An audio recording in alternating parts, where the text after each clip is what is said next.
मैं उन सभी पढ़ने वाले स्टूडेंट विद्यार्थियों से ये कहना चाहता हूँ जो 15 साल की उम्र पार कर चुके हैं या 15 साल के हैं, अगर लाइफ में सक्सेस होना चाहते हो तो ज़िंदगी में 3 चीज़ों के पीछे कभी मत भागना। वो क्या है 3 चीज़ें? लड़की, बस और ट्रेन। एक जाती है, दूसरी आती है। सिर्फ 15 साल से 25 साल तक तुम ये कमा दो, अगर लाइफ में सक्सेस हो गए तो लड़कियाँ आपकी ज़िंदगी में बहुत आएंगी। तो पहला क्वेश्चन है हमारा,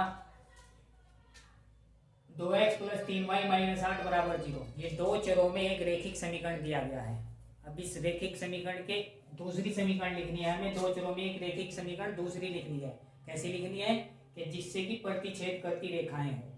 दो चरों में हमको एक ऐसी रेखिक समीकरण लिखनी है जिससे कि प्रतिच्छेद करती रेखाएं हो। प्रतिच्छेद करती रेखाओं का पता होना चाहिए कि उसकी शर्त क्या होती है। प्रतिच्छेद करती रेखाएं तभी होंगी जब a1/a2 और is not equal to b1/b2 होगा, तभी प्रतिच्छेद करती रेखाएं होंगी। तो a1/a2 और is not equal to b1/b2 करने के लिए करना कुछ नहीं है, सिंपल सा तरीका है।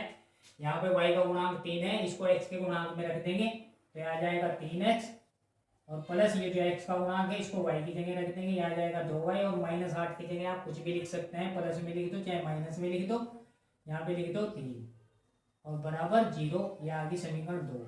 तो ये पहला क्वेश्चन तो हमारा कंप्लीट हुआ। क्या हुआ? पहली समीकरण अगर ये है, दूसरी समीकरण ये है, तो दोनों रेखाएं एक बिंदु पर प्रतिच्छेद करेंगी। निकाल के देख लो, a1/a2 2/3, b1/b2 3/2, जो उसके बराबर नहीं होगा, और c1/c2 भी माइनस 8/3, ये भी उसके बराबर नहीं है। सिर्फ हमको क्या करना है? a1/a2 b1/b2 के बराबर ना है। तो हो गई है, ये पहली कंडीशन पूरी कर दी। अब दूसरा क्वेश्चन है, इसमें समांतर रेखाएं हो।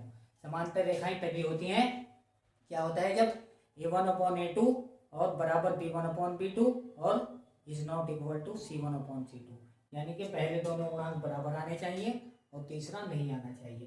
तो पहली समीकरण तो हमारी जो दे रखी है वही लिखेंगे, 2x प्लस 3y माइनस 8, ये तो बराबर 0। ये तो है हमारी समीकरण है।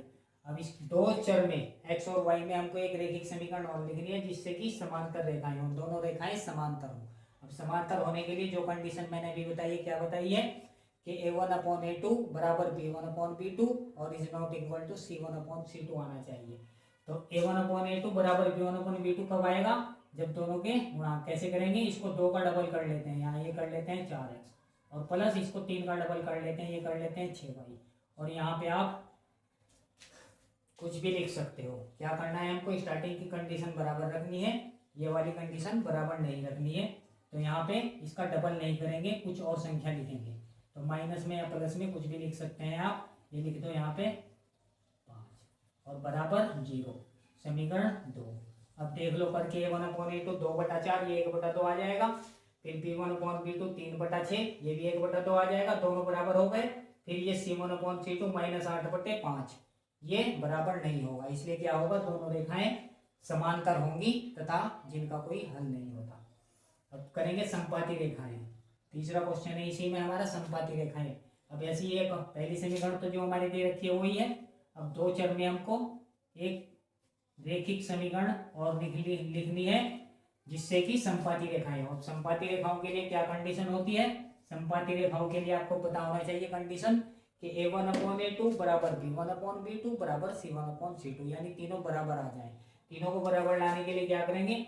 फिर वही कर देते हैं, इसका डबल कर देते हैं, ये हो जाएगा 4x, ये हो जाएगा 6y, और ये इसका डबल कर देते हैं 8 का 16 बराबर 0। ये आ गई समीकरण 2, तीनों बराबर हो जाएंगी। ये भी 1/2 2/4 1/2 हो जाएगा, ये भी 1/2 हो जाएगा, और ये भी 1/2 हो जाएगा, माइनस से माइनस कैंसिल। तो क्या आ जाएंगे? तीनों बराबर आ जाएंगे, इसलिए दोनों रेखाएं परस्पर समांतर संपाती होंगी। आज की वीडियो में इतना ही, मिलते हैं अगली वीडियो में।